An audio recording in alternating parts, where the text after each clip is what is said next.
अक्षरशः हे तुम्हाला सांगताना माझ्या अंगावर काटे येत आहेत. इतकी वाईट घटना घडलेली आहे आज आमच्या इथे. पण ताप ही गोष्ट किती भयंकर आहे म्हणजे त्याला खरंच इतकं लाईटली घेता कामा नये. मी ना स्पीचलेस झाले आणि असे हातपाय म्हणजे अजूनही कापतायत. असलं म्हणजे मी माझ्या आयुष्यात पहिल्यांदा मी अशी कुठली तरी घटना माझ्या डोळ्यासमोर मी बघते. तिला जेव्हा घेऊन जात होते तेव्हा ती हातावर ज्या पद्धतीने ती मुलगी पडली होती ते मी दृश्य बघितलं. मी तर हेच सांगेन की आज जे मी घटना बघितलेली आहे स्वतःच्या डोळ्याने ती कधीच कुणावर होऊ नये.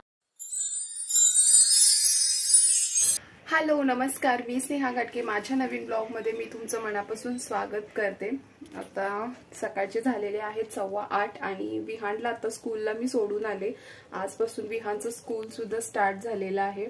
13 दिवस चालू सुट्टी होती आणि 13 दिवसानंतर आज परत जसं रेग्युलर रुटीन होतं तसं चालू झालं. ह्यांची पण मॉर्निंग होती. विहानचं स्कूल असेल यांची मॉर्निंग असेल तर मग डबे वगैरे बनवून द्यावे लागतात. त्यामुळे सकाळचं जरा लवकर काम सुद्धा आवरतं आणि बरं वाटतं जरा जाताना. म्हणजे देवपूजा वगैरे करून झाली. आज एकादश आहे.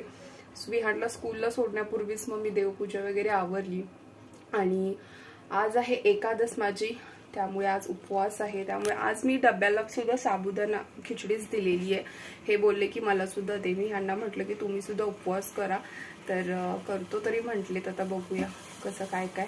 आणि म्हणजे काय होतं मी मध्यंतरी एकादशी करायचं ठरवलेलं. एकादश कायमची करायची असं ठरवलेलं. मग मी एकादश धरायला लागले पण ते मला दिवसभर खूप अशक्त झाल्यासारखं वाटायला लागलं. काय माहित पण ते माझ्याकडून होतच नव्हतं. म्हणून मग मी 5 एकादशी केल्या आणि म्हणजे आषाढी एकादशीच्या वेळेला 5 एकादशी केल्या आणि मग मी त्या कंटिन्यू नाही केल्या. त्यामुळे आषाढी एकादशी आणि कार्तिक एकादशी जी आहे त्या मी करते, कंटिन्यू करते. सो आज आहे एकादश. तर बघू आजच्या दिवसामध्ये काय काय होतं आणि भेटू नंतर. आता मी चहा ठेवलाय करत. आता जरा चहा पिते आणि मग नंतर भेटू. हळू बघ, ह्याला म्हणायचा किल्ला शिवाजी महाराजांचा. शिवाजी महाराज कुठे आहेत? इकडे इकडे ना, दाखवते तुला. कुठे आहेत दाखव शिवाजी महाराज. छान आहे ना. मावळे, शिवाजी महाराजांचे मावळे. त्याच्यावर चढू नको, तुटणार मग ते. ह्याला तोफ म्हणायची.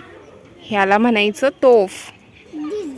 डीजे नाही रे, तोफ असतो त्याला. त्याने ना शत्रू आले ना की असे मारायचे त्याने.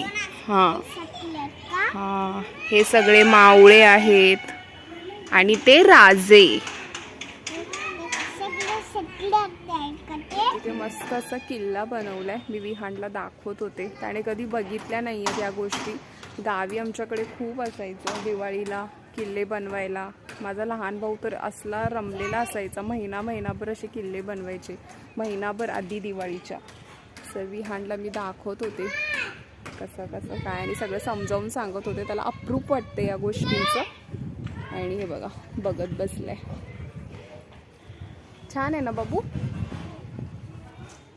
तर आज विहानला स्कूलमधून घेऊन आले आणि 1 वाजता मी घरी आले. विहानचं स्कूल सुटलं 12 वाजता पण 1 वाजता आम्ही येत कारण की थोडंसं गणपतीच्या मंदिरामध्ये थांबले. मग तो किल्ला बघायला थांबले आणि असं थोडंसं विहानला फिरवत टाइमपास करत आम्ही 1 वाजता आलो. थोडं दुकानात सामान घ्यायचं होतं तर ते घेऊन आले. आणि जसं मी आमच्या दरवाजाजवळ आले असला अंगावर काटा येणारा प्रसंग घडलाय आमच्या इथे, आमच्या बिल्डिंगमध्ये. आणि लिटरली मी ना स्पीचलेस झाले आणि असे हातपाय म्हणजे अजूनही कापतायत. असलं म्हणजे मी माझ्या आयुष्यात पहिल्यांदा मी अशी कुठली तरी घटना माझ्या डोळ्यासमोर मी बघते. आणि मी विहानला जशी आम्ही वरती आमच्या घराजवळ आलो आणि जस्ट मी लॉक ओपन करणार होते. विहानला म्हटलं शूज काढ. तर एवढ्यात ना आवाज यायला लागला, मोठमोठ्याने आवाज यायला लागला. मग मला वाटलं इथे कोणाचं भांडण वगैरे चालू आहे की काय काय. कधी ना कधीतरी असं भांडण वगैरे होत असतं, त्यामुळे मला असं वाटलं की कोणाचं भांडण वगैरे चाललंय की काय. म्हणून मी असं वरतून जरासं खाली वाकून बघितलं, पण मला ते दिसलं नाही, फक्त असा आवाज यायला लागला.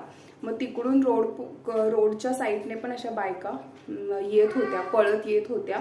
तेवढ्यात आमच्या खालीच एक आहे, भाडेकरू आहेत राहायला, आणि ती एक जी लेडी आहे ती आपल्या बाळाला, म्हणजे मला वाटतं 3 वर्षांची असेल ती मुलगी, आनंदी नाव होतं त्याचं, आणि खूप सुंदर होती, सावळ्या कलरची होती, पण खूप सुंदर होती, तिची खूप गोड होती, क्यूट होती मुलगी.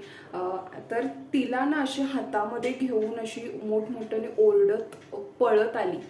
तर कोणीतरी गाडी थांबवा, कोणीतरी हेल्प करा, काही डोळेच उघडत नाहीये आणि काय करते, म्हणजे हालचाल करत नाहीये, असं तसं.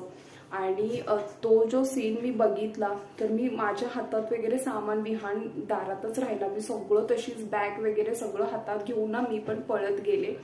मी खाली गेले नाही, आमच्या इथून वरतूनच मी बघितलं.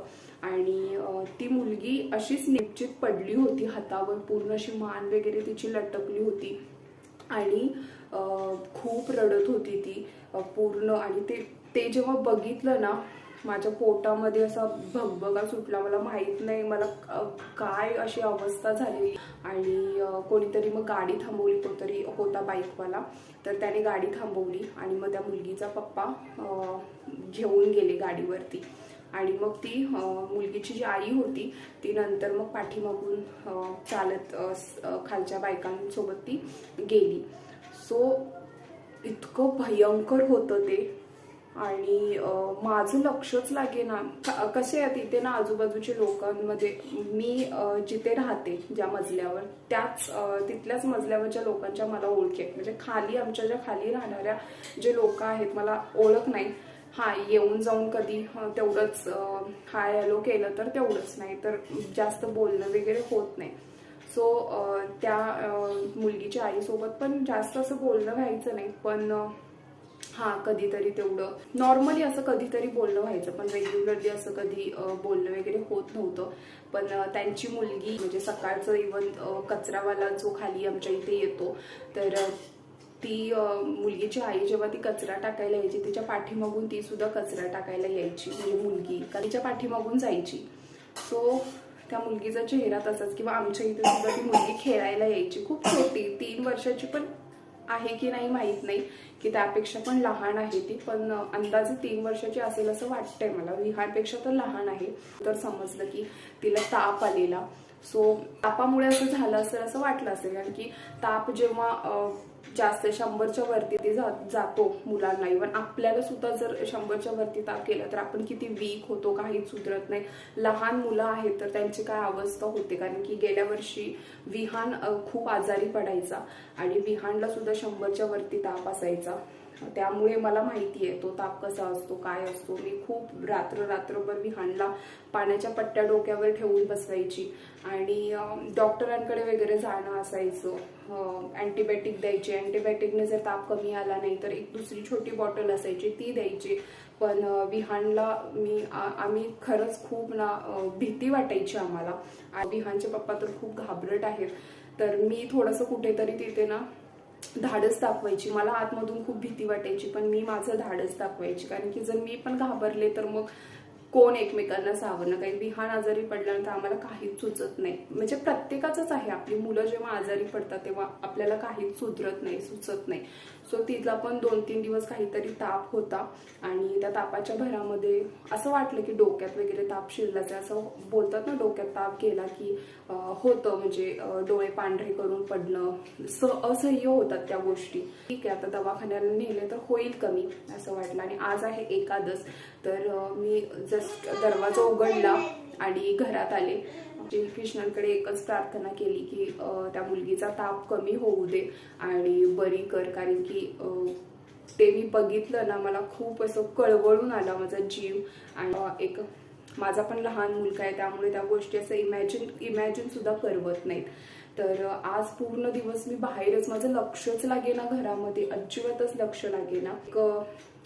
मला वाटतं अर्धा तास पण झाला नसेल. म्हणजे तिला भारती हॉस्पिटलला नेलं, आमच्या इथेच कात्रजमध्ये भारती हॉस्पिटल आहे, तर तिकडे नेलं आणि तिला दवाखान्यात गेल्याच सांगितलं की ती मुलगी राहिलीच नाही. म्हणजे खाली मी गेले, थोडंसं मला ते ऐकू आलं, त्यामुळे खाली ऐकू आल्या ना मी दरवाजा विहांडला, म्हटलं चल चल बाहेर जाऊया, आणि दरवाजाला कडी वगैरे लावली. खाली बायका होत्या, तर मी गेले खाली विचारायला की काय झालं, त्या मुलगीला काय झालं होतं. तर म्हणाले की ताप वगैरे आलेला आणि 2-3 दिवस आजारी होती, तिला ताप होता. मग त्यांनी डॉक्टरांकडे नेलं असं म्हणतात, घेऊन गेले असतील, पण तिचा ताप वगैरे कमी आला नाही, किंवा कोण म्हणतं की ती काय खात पण नव्हती, त्यामुळे ते पोटात काही नसल्यामुळे औषधच फक्त घेतल्यामुळे त्याचं इन्फेक्शन सुद्धा होऊ शकतं. आता रिझन देणारे तर बरेच जण आहेत, काय आता खरं आहे खोटं आहे त्यांचं त्यांनाच माहीत, पण ताप होता. आणि म्हटलं आता मुलगी कशी आहे, तर ते बोलले की आता ती मुलगी नाही राहिली. मी तिथल्या तिथे खाली बसले. मला ना अशी पूर्ण चक्कर आल्यासारखंच काहीतरी वेगळंच झालं आणि हात पाय इतके लटपटायला लागले, कारण की त्या मुलगीला मी बघत होते समोरासमोर, माझ्या डोळ्यांसमोर मी बघत पण होते.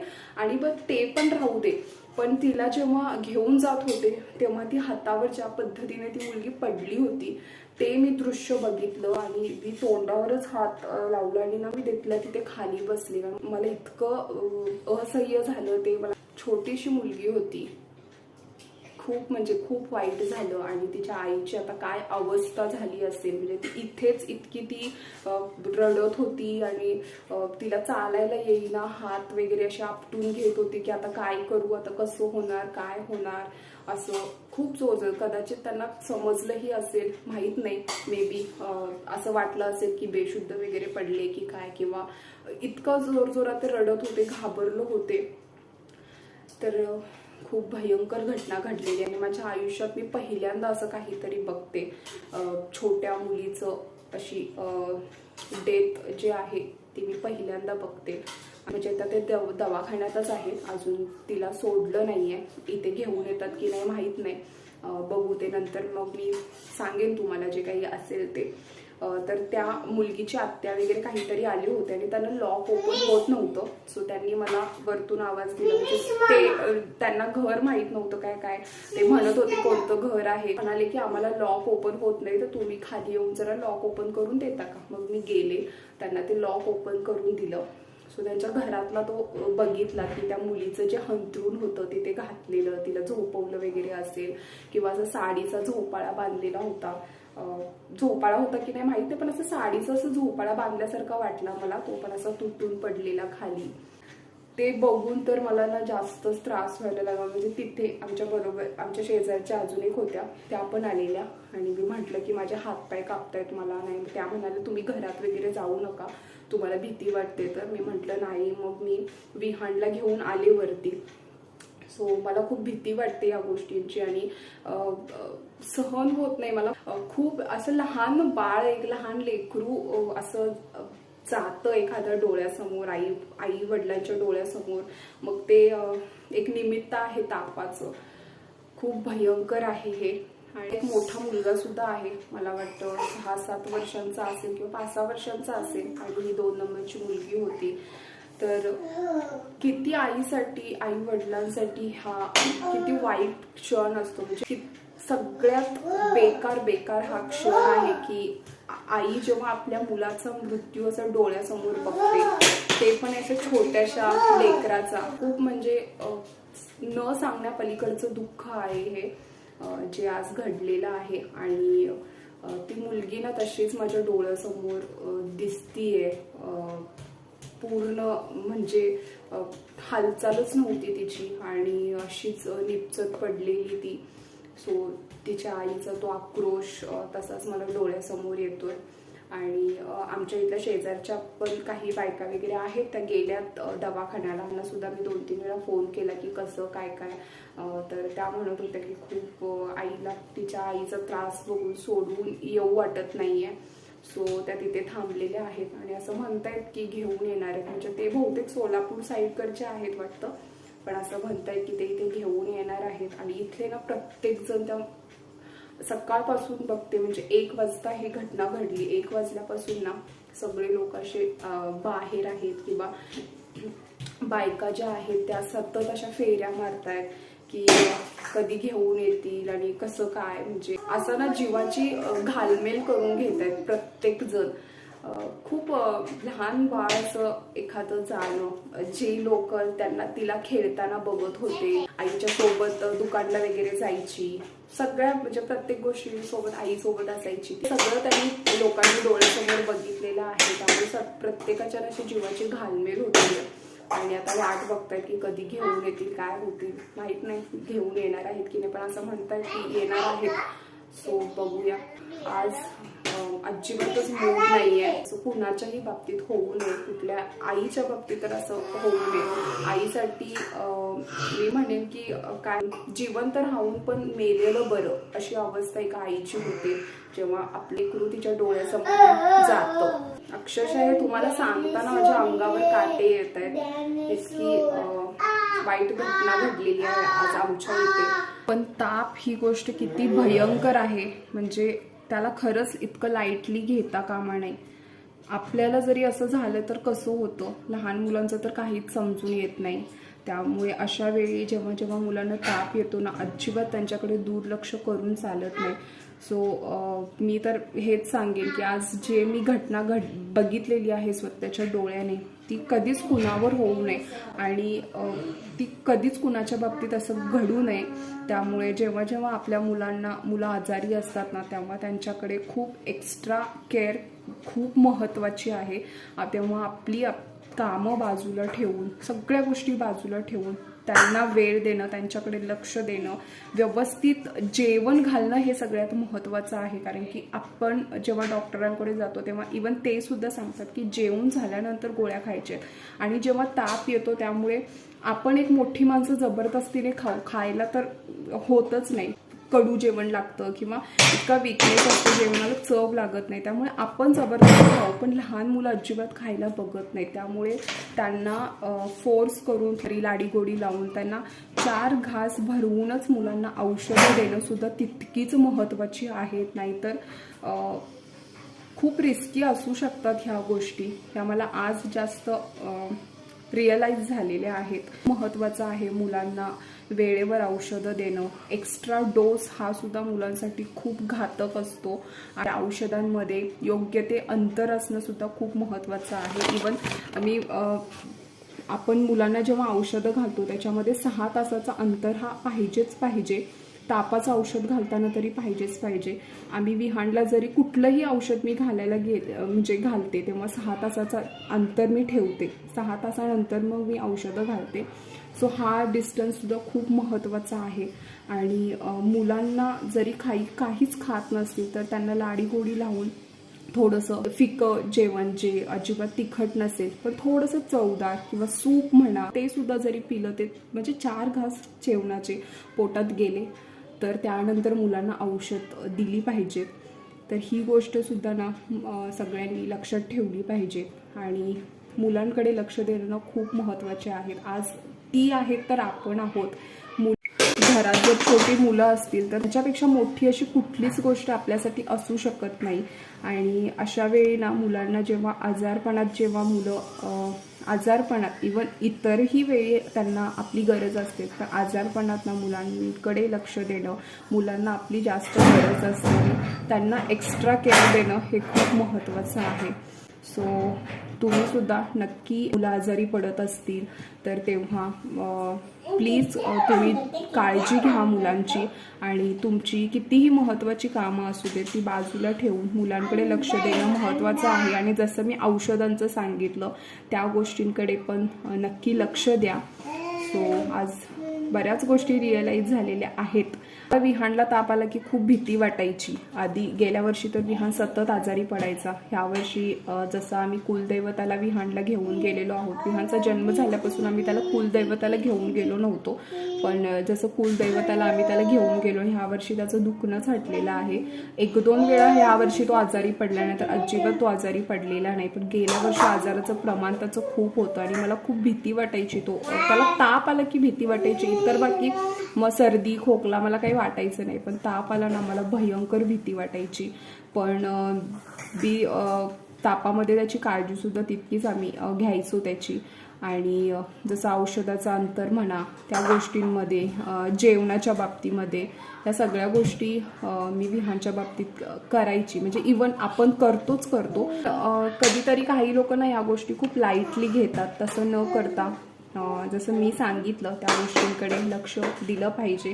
हा एक छोटासा मेसेज मी या थ्रू, जी मी आज घटना घडलेली आहे त्याच्या थ्रू मी तुम्हाला देऊ इच्छिते.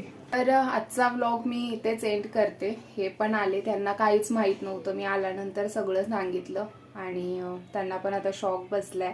तर मला म्हणत होते आता आल्यानंतर की म्हणून मी विहानला दिलेल्या गोळ्या नेहमी मोबाईलवरती येऊन चेक करत राहतो, कारण की आमच्यात कसं होतं, विहानला जर डॉक्टरांकडे नेलं तर डॉक्टरांकडून ज्या गोळ्या येतात म्हणजे औषधं वगैरे, तर हे मोबाईलवरती येऊन चेक करायचे. मग मी प्रत्येक वेळा म्हणायची आता डॉक्टरांनी दिलेलं मोबाईलमध्ये घरात येऊन बघायची काय गरज आहे. पण आता असं वाटतंय की ते करतोय ते बरोबर आहे, कारण की डॉक्टरां कसं, जसं की ती मुलगी सकाळी तिला दवाखान्याला नेलेलं आणि त्या डॉक्टरांनी काहीतरी औषधं बदलून दिली, पण तेव्हा त्या मुलीची कंडिशन खूप बेकार होती. तेव्हा त्या डॉक्टरांना समजलं नसेल का की तिची कंडिशन कशी आहे, तेव्हा त्या डॉक्टरांनी का नाही सांगितलं आणि त्याच्यामध्ये तिला ती औषधं दिली. तर ती तेव्हाच असं म्हणजे डोळे वगैरे पांढरे केलेले असं म्हणतात तेव्हा, आणि त्याच्यानंतर 1 तासाने मग ती एक्सपायर झाली. तर डॉक्टरांचं सुद्धा कदाचित असं निष्काळजीपणा असू शकतो. तर आता तिला म्हणे ससूनमध्ये नेले पोस्टमॉर्टम करायला. पोलीस केस पण झालेली. आता त्याच्यामध्ये समजेल आता काय नेमकं कशामुळे झालेलं आहे ते सगळं. तर म्हणून औषधांची सुद्धा औषधांची सुद्धा पडताळणी करणं खूप गरजेचं आहे. त्यामुळे आम्हाला इथे आता खूप भीती वाटते, कारण की आम्ही विहानला एका म्हणजे जे स्पेशालिस्ट डॉक्टर आहे त्यांच्याकडेच नेतो आणि त्याच्यानंतर मग गेल्या वर्षी विहानचं खूप दुखणं असायचं. ह्या वर्षी तर देवाच्या कृपेने सगळं कमी आहे, पण गेल्या वर्षी विहानने सुद्धा खूप हे काढले, पण आम्ही वेळोवेळी त्याची खूप काळजी घेतली. तर आता तर जास्त अशी भीती वाटते की तापामुळे काय काय होऊ शकतं. या गोष्टी ऐकल्या होत्या पण कधी बघितल्या नव्हत्या, आणि आता एवढं लहान मुलाचं आता बघितलं तर असं जीव नकोसा झालाय. आता इकडे आणणार नाहीये असं समजलं, तर ससूनमध्ये घेऊन गेलेत, मग तिकडूनच तसे तिकडे घेऊन जातील ते. त्यांचा पण असं जास्त संपर्क वगैरे म्हणजे नसायचाच एवढा, त्यामुळे ते इकडे घेऊन येणार नाहीत तिला. तर माझा गेल्या वर्षीचा व्लॉग आहे, मार्गशीर्ष महिन्याचंच मी उद्यापन केलं होतं, ज्याच्यामध्ये मी ग्रीन साडी घातलेली आहे. त्याला म्हणजे वरचा जो कव्हर पोस्ट आहे तर ती लावलेली आहे.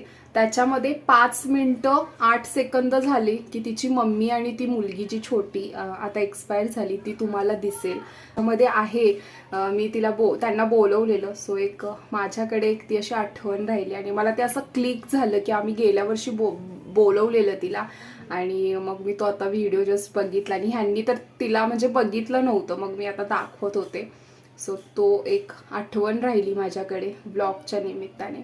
आणि आता असं मन जरा नाराज झाल्यासारखं वाटत होतं, पण ह्यांना म्हटलं मला दीपदान करायचं आहे आणि जाऊन येऊया इस्कॉनमध्ये, म्हणजे जरासं बरं वाटेल. हा ब्लॉग मी इथेच एंड करते. पुन्हा नेक्स्ट ब्लॉगमध्ये भेटू. तोपर्यंत स्टे हॅपी, स्टे हेल्दी. मी सांगितलेल्या गोष्टींकडे तुम्ही सुद्धा लक्ष द्या आणि काळजी घ्या. तर लहान मुलं असतील तर त्यांची सुद्धा काळजी घ्या. तर आजचा ब्लॉग इथेच एंड करते. पुन्हा भेटूया. तोपर्यंत बाय बाय.